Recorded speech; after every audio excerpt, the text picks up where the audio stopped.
Dans cette présentation, nous allons parler de la structure d'une adresse IPv4 avec masque de sous-réseau. Alors, prenons l'adresse IP suivante. 192.168.1.5. Cette adresse IP est actuellement divisée en deux parties, une partie réseau et une partie hôte. Pour mieux marquer cette séparation, nous avons besoin d'un autre nom qu'on appelle masque de sous-réseau et qui va délimiter la partie haute de la partie réseau. Prenons par exemple le masque de sous-réseau 255.255.0.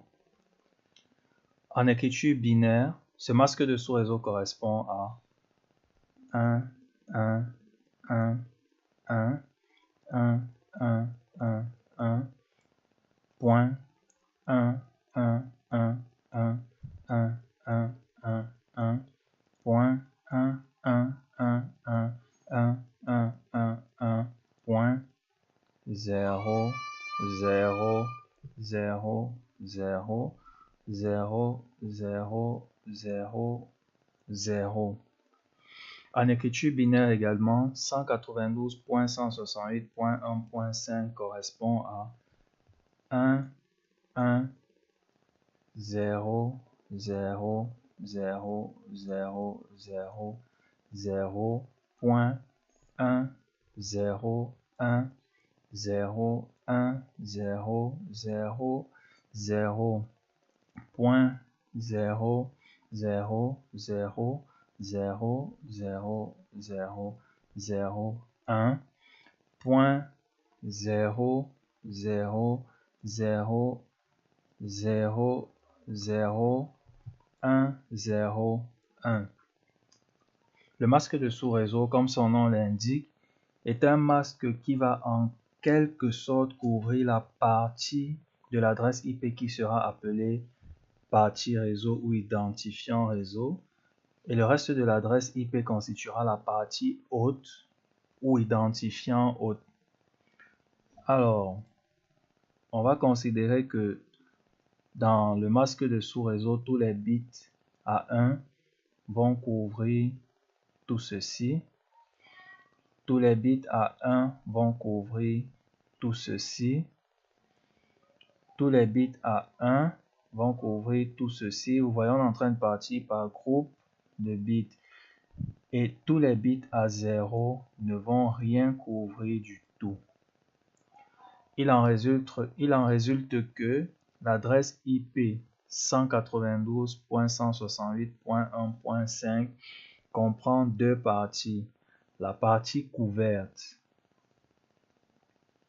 qui va constituer la partie réseau ou identifiant réseau et la partie non couverte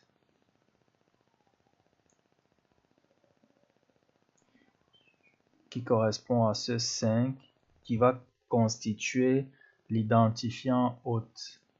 En anglais, on va parler d'host ID, host comme hôte et ID comme identifiant, c'est-à-dire identifiant hôte, et de network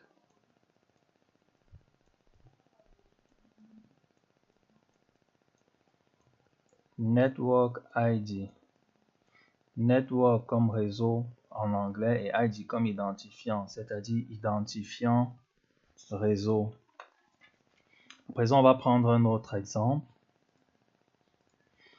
On va prendre l'exemple de l'adresse 172.16.5.9.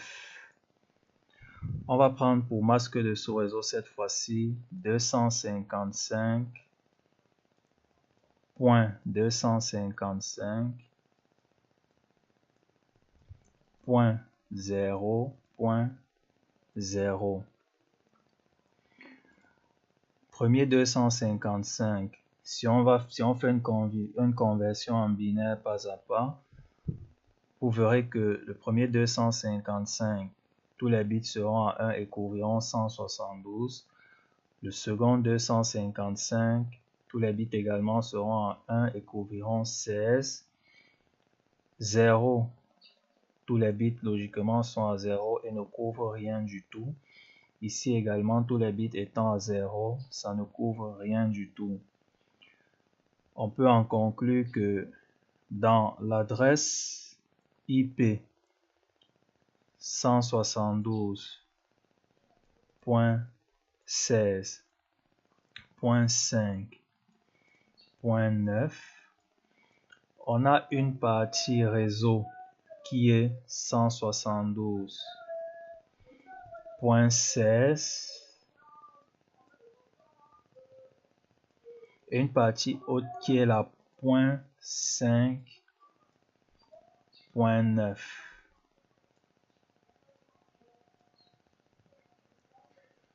À présent, on va prendre un exemple un peu plus complexe.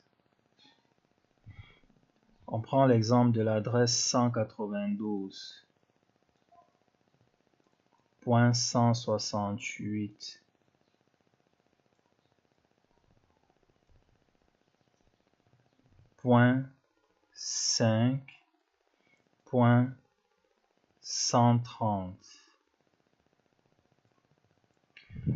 On prend le masque de sous-réseau 255.255.192.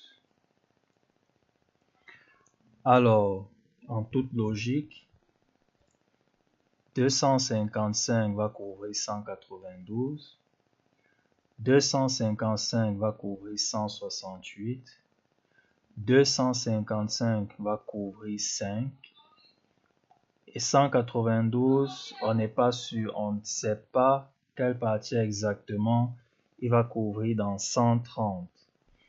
Alors, ce qu'on va faire, c'est qu'on va commencer par écrire 130 en binaire. 130 en binaire nous fait 1, 0, 0, 0, 0, 0, 1, 0. Ensuite, on va écrire 192 en binaire, ce qui nous fait 1, 1, 0, 0, 0, 0, 0, 0. Il en résulte que les bits couverts vont constituer pour nous la partie réseau et les bits non couverts vont constituer la partie haute, c'est-à-dire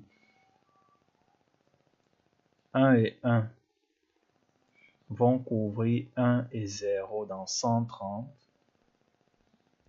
et le reste de 0 ne va rien couvrir du tout. On comprend dès lors que 130 est divisé en deux.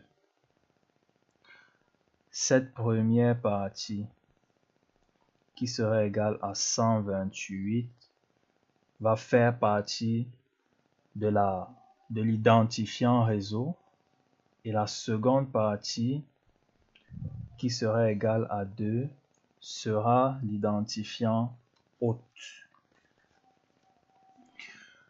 Pour rendre les choses encore plus claires, on dira que dans l'adresse IP 192.168.5.130, nous avons deux parties. Une partie réseau ou network ID pour identifier un réseau qui sera 192.168.5.128 et une partie haute pour host ID qui sera .2.